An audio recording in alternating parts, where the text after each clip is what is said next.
بسم اللہ الرحمن الرحیم۔ حضرت عمر بن خطاب رضی اللہ تعالی عنہ بیان کرتے ہیں، ہم ایک روز رسول پاک صلی اللہ علیہ وآلہ وسلم کی خدمت میں حاضر تھے کہ اسی اثناء میں ایک آدمی ہمارے پاس آیا جس کے کپڑے بہت ہی سفید اور بال انتہائی سیاہ تھے۔ اس پر سفر کے آثار نظر آتے تھے، نہ ہم میں سے کوئی اسے جانتا تھا، حتیٰ کہ وہ دودانوں ہو کر نبی پاک صلی اللہ علیہ وآلہ وسلم کے سامنے بیٹھ گیا اور اس نے اپنے دونوں ہاتھ اپنی رانوں پر رکھ لیے اور کہا، محمد صلی اللہ علیہ وآلہ وسلم، اسلام کے متعلق مجھے بتائیں۔ آپ صلی اللہ علیہ وآلہ وسلم نے فرمایا، اسلام یہ ہے کہ تم گواہی دو کہ اللہ کے سوا کوئی معبود برحق نہیں، اور یہ کہ محمد اللہ کے رسول ہیں۔ نماز قائم کرو، زکوٰۃ ادا کرو، رمضان کے روزے رکھو، اور اگر استطاعت ہو تو بیت اللہ کا حج کرو۔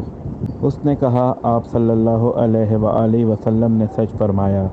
ہمیں اس سے تعجب ہوا کہ وہ آپ صلی اللہ علیہ وآلہ وسلم سے پوچھتا ہے اور آپ صلی اللہ علیہ وآلہ وسلم کی تصدیق بھی کرتا ہے۔ اس نے کہا، ایمان کے بارے میں مجھے بتائیں۔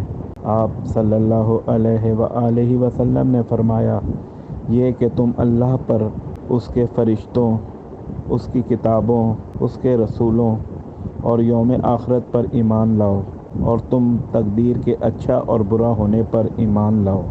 اس نے کہا، آپ صلی اللہ علیہ وآلہ وسلم نے سچ فرمایا۔ پھر اس نے کہا، احسان کے بارے میں مجھے بتائیں۔ آپ صلی اللہ علیہ وآلہ وسلم نے فرمایا، یہ کہ تم اللہ کی عبادت اس طرح کرو گویا تم اسے دیکھ رہے ہو، اور اگر تم اسے نہیں دیکھ سکے تو وہ یقیناً تمہیں دیکھ رہا ہے۔ اس نے کہا، قیامت کے بارے میں مجھے بتائیں۔ آپ صلی اللہ علیہ وآلہ وسلم نے فرمایا، مسئول اس کے متعلق سائل سے زیادہ نہیں جانتا۔ اس نے کہا، اس کی نشانیوں کے بارے میں مجھے بتا دیں۔ آپ صلی اللہ علیہ وآلہ وسلم نے فرمایا، یہ کہ لونڈی اپنی مالکہ کو جنم دے گی، اور یہ کہ تم ننگے پاؤں، ننگے بدن، تنگ دست بکریوں کے چرواہوں کو بلند و بالا عمارتوں کی تعمیر اور ان پر فخر کرتے ہوئے دیکھو گے۔ حضرت عمر رضی اللہ تعالی عنہ نے فرمایا، پھر وہ شخص چلا گیا۔ میں کچھ دیر ٹھہرا، پھر آپ صلی اللہ علیہ وآلہ وسلم نے مجھ سے پوچھا، عمر، کیا تم جانتے ہو سائل کون تھا؟ میں نے عرض کیا، اللہ اور اس کے رسول بہتر جانتے ہیں۔